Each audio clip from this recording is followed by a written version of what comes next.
নমস্কার। এলাম আবার কদিন পরে, মাঝখানে একটু গ্যাপ পড়ে যাচ্ছে। আবার ছোট ছোট গল্প জোগাড় করতে হচ্ছে, তো জোগাড় জাতি করে তোমায় বলতে হচ্ছে। তা আজকে যে গল্পটা বলবো সেই একই নাসির উদ্দিনের গল্প। কিরম গল্প?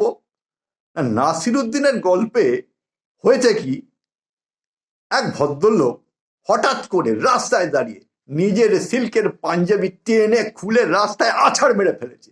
আর পাশের ভদ্রলোকে বলেছে, নিকুচি করেছে আপনার পাঞ্জাবি, নিকুচি করেছে আপনার পাঞ্জাবের নিকুচি। কি হলো? রাস্তায় ভিড় জমে গেছে। তখন হঠাৎ করে এই পাঞ্জাবের নিকুচি করেছে এই কথাটা উৎপত্তি হলো কোথা থেকে? অ্যাকচুয়াল ব্যাপারটা বলি, যে অ্যাকচুয়ালি এক ভদ্রলোকের বাড়িতে তার ভাইরা ভাই বেড়াতে এসছে, 2-4 দিনের জন্য সময় কাটাতে এসছে। তা ভালো কথা, ভাইরা ভাই দুপুরবেলা খাওয়া দাওয়া করেছে। এইবার হলো কি, বিকেলের দিকে যার বাড়ি তিনি বলেছেন ভাইরা ভাইকে, চলো ভাই হে, বিকেলবেলা একটু বেরোই, রাস্তাঘাটে ঘুরে আসি, তোমাকে এলাকাটা দেখাই, রাস্তাঘাটে যদি চেনা জানা কোনো লোকের সঙ্গে দেখায় তার সঙ্গেও তোমার আলাপ করিয়ে দেব, চলো।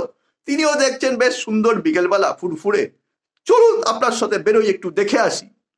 এই বলে ভাইরা ভাইও রেডি হয়েছে, যার বাড়ি তিনিও রেডি হয়েছেন।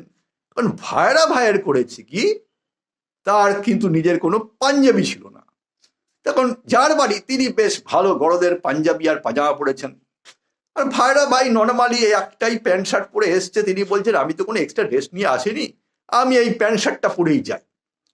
তা যার বাড়ি তিনি বলছেন, আরে না না, আপনাকে অত চিন্তা করতে হবে না ভাই, তোমাকে অত চিন্তা করতে হবে না, আমার কাছে ভালো সিল্কের পাঞ্জাবি আছে, তোমাকে আমি দিচ্ছি, তুমি এই সিল্কের পাঞ্জাবিটা পরেই আমার সাথে চল। তো তিনি বলছেন, ঠিক আছে, আপনার ইচ্ছে, সিল্কের পাঞ্জাবি দেবেন। তিনি সিল্কের পাঞ্জাবিটা দাদার কাছ থেকে পরে নিয়েছেন। ভাইরা দাদা পরে রাস্তায় বেরিয়েছে, ফুরফুরে হাওয়া, মনে আনন্দ, টুকটুক করে হাঁটছেন। দুপাশে ছোটখাটো দোকান, চায়ের দোকান, আড্ডা, ভিড়, মাঝখান থেকে টুকটুক করে হেঁটে চলে যায় দুজনে। যেতে যেতে হঠাৎ করে রাস্তায় এক পরিচিত ভদ্রলোকের সঙ্গে বড় বড় ভাই, বড় ভাইরা যে, তার দেখা। তিনি বলছেন, আরে ব্যানার্জি দা, কেমন আছেন? বলছে, আরে ভালো ভালো। তার সঙ্গে এটি কে? বলে, এটা আমার ভাইরা ভাই, একটু দূর থেকে এসছেন, কদিনের জন্য একটু আমার বাড়িতে আর কি থাকবেন। বলছে, আরে দাদা, তো ভালো ভালো, 2-4 দিন থেকে যাও, দুই ভাইরা ভালোভাবে গল্পগুজব করো। এই সময় ওই বড় ভাইরা যে, সে হঠাৎ করে বলছে যে, একটা কথা শুধু বলে রাখি, ভাইরা আমার খুবই ভালো, কিন্তু এই যে পরনের সিল্কের পাঞ্জাবিটা পরে আছেন, এই পাঞ্জাবিটা কিন্তু ওনার নিজের নয়, এটা কিন্তু আমার পাঞ্জাবি।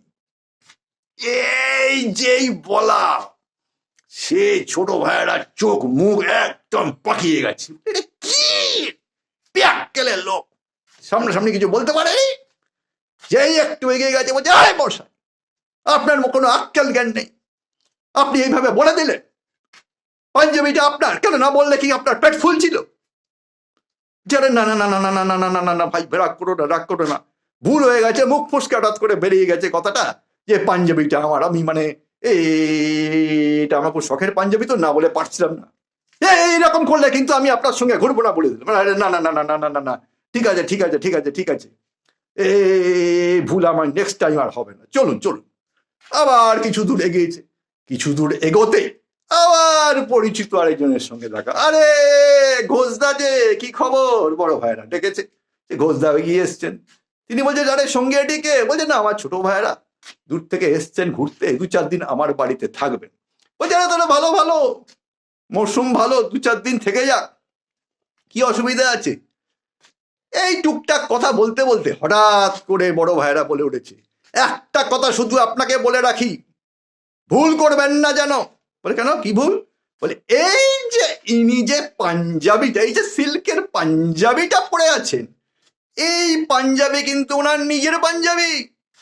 এই একই রকম সিল্কের পাঞ্জাবি আমারও একটা আছে, কিন্তু সেই পাঞ্জাবি আর এই পাঞ্জাবি এক পাঞ্জাবি নয়। এই সিল্কের পাঞ্জাবিটা কিন্তু ওনার নিজের পাঞ্জাবি, এই সিল্কের পাঞ্জাবি উনি নিজের পয়সায় কিনেছেন, এই সিল্কের পাঞ্জাবি উনি নিজেই ব্যাগে ভরে নিয়ে এসছেন এবং সেই সিল্কের পাঞ্জাবি পরেই উনি আমার সঙ্গে বেরিয়েছেন।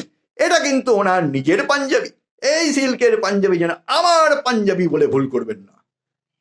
এইতে আবার ছোট ভাইরা গেছে খেপে, যেই দুপাই গেছে, আরে মশাই আপনার কি কথা না বললে চলছে না এই পাঞ্জাবি নিয়ে? বলে না না আমি এবার খারাপ কিছু বলিনি, এবার তো আমি বললাম এই পাঞ্জাবিটা আপনার মানে তো দৌড়মশাই পাঞ্জাবের নিকুচি করেছে, পাঞ্জাবি নিয়ে কথা বলছেন কিসের জন্য? বলছে আরে কি আশ্চর্য, আমি তো ভালো কথা বললাম যে পাঞ্জাবিটা আপনার পাঞ্জাবি, তা তো আপনি খেপে যাচ্ছে, বলে পাঞ্জাবি নিয়ে কথা বলার দরকারটা কি আছে বুঝতে পারছি না। বলে আচ্ছা আচ্ছা ভুল হয়ে গেছে ভাই, রাগ করুন না, চলো এগিয়ে চল। আবার কয়েক পা এগিয়েছেন, কয়েক পা এগোবার পরই আবার একজনের সঙ্গে দেখা। আরে গুপ্তবাবু যে, কি খবর? বড় ভাইরা ডেকে উঠেছে। সে গুপ্তবাবু এগিয়ে এসছেন, বলছে আরে আরে কি খবর, পাশে এটিকে নতুন দেখছি? বলে না আমার এই ছোট ভাইরা এসছেন কদিন জনের জন্য আমার বাড়িতে থাকবেন। হ্যাঁ থেকে যান। গুপ্তবাবু জবাব দিচ্ছেন, ভালোই, একেবারে বন্ধুর মতো গল্প গুজব করুন, ঘুরুন, আমাদের এলাকা খুব সুন্দর লাগবে। সেই সময় বড় ভাইরা হঠাৎ করে আবার বলে উঠেছে, একটা কথা শুধু বলে রাখি আপনাকে, ইনি যে পাঞ্জাবিটা পড়েছেন, এই যে সিল্কের পাঞ্জাবি, এই পাঞ্জাবি নিয়ে কিন্তু আমি কোনো কথা বলবো না। বলে কেন? বলে পাঞ্জাবি নিয়ে কোনো কথা বললেই ইনি ভয়ঙ্কর রেগে যান, সুতরাং কোনো কথা নয়, এই পাঞ্জাবি নিয়ে কিন্তু কোনো কথা হবে না। এই বলা দুপা এগিয়ে গিয়েই সেই ভাইরা করে পাঞ্জাবি খুলে একেবারে রাস্তায় আছাড় ব্যাপারে নিকুচি করেছে আপনার পাঞ্জাবি নিয়ে কথা না বললে আপনার দরকার নেই, আজ এক মুহূর্ত আপনার বাড়িতে থাকবো না, আজকে রাতে ট্রেন ধরেই বাড়ি চলে যাবো। আজকের মতো ছোট্ট গল্প এখানেই শেষ। বুঝতেই পারছেন কথা বলার একটা টেকনিক আছে, বললেও বাড়তি কথা তাহলেও মুশকিল, কম বললে তাহলেও মুশকিল।